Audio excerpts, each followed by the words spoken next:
Today's run is a textbook case of what happens when you start too fast. But there's a simple fix.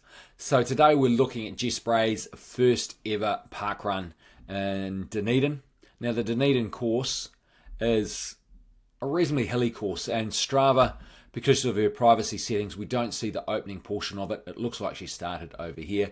If we look on her training peaks, we can see the start and finish is in the flat portion of the gardens, where you run round and then out along the river, or the water of Leith, up into the next layer up, looping back round, repeating a second loop before dropping down to the finish.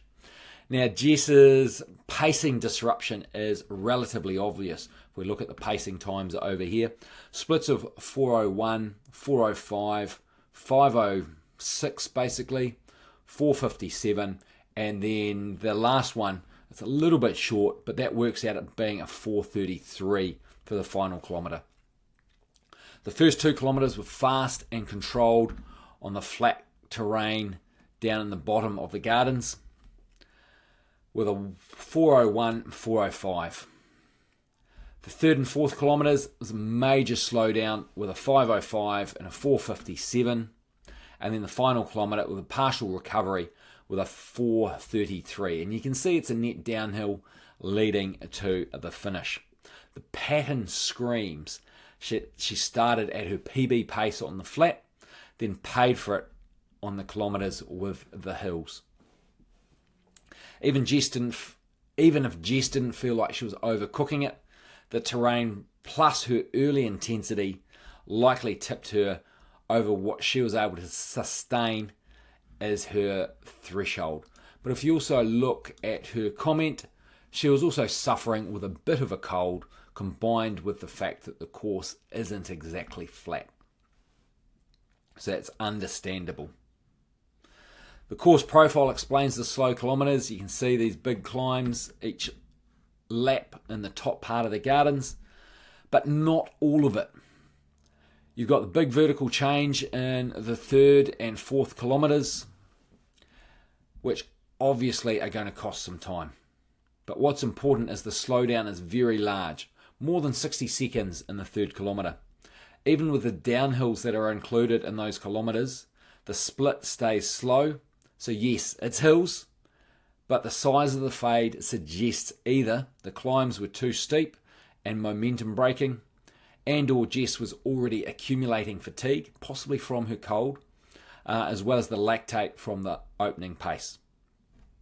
When we look at her power, this purple line here, you can see there's some fluctuations in it, but if we look at the normalised power for each of the kilometres, 275 watts, 267 watts, 273 watts, 267 watts again, and then it drops down to 240 watts for her final kilometre. This is really telling. The first 4 kilometres, very steady power, between 267 and 275 watts. But the 5th kilometre, that big drop down to 240 watts. Jess kept working hard through this tough section, but the final kilometre, she couldn't sustain the same output.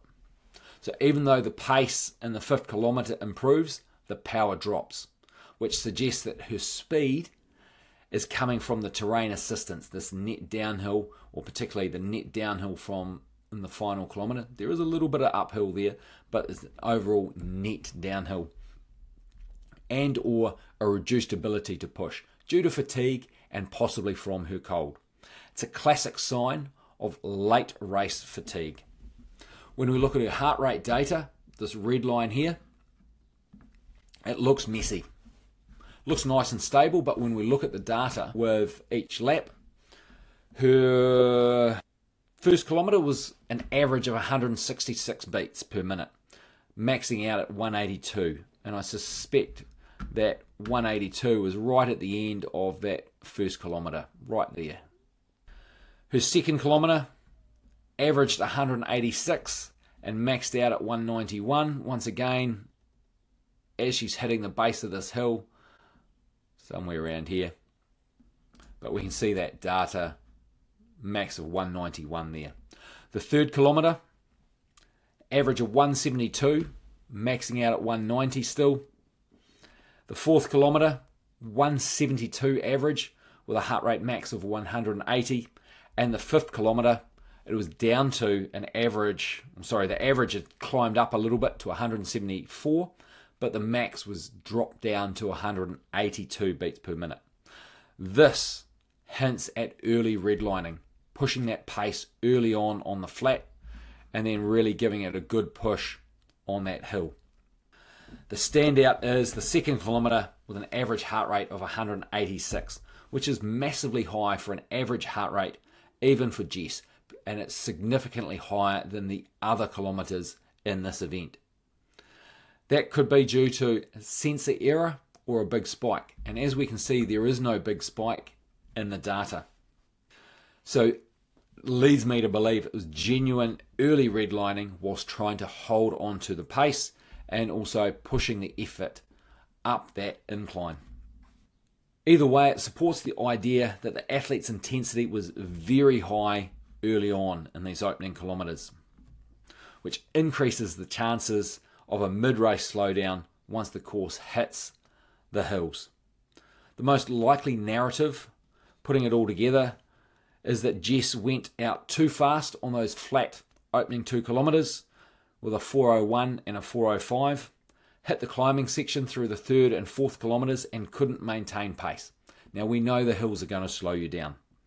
She still produced similar power right across those first 4 kilometres with her strong effort and good grit and determination, but the 5th kilometre the power dropped sharply as the fatigue kicked in.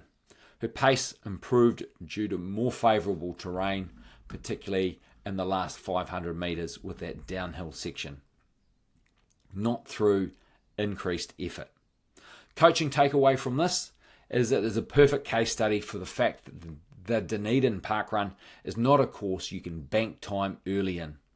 If you attack the flat opening like a PB attempt, you'll lose more time on the hills than you gained early on.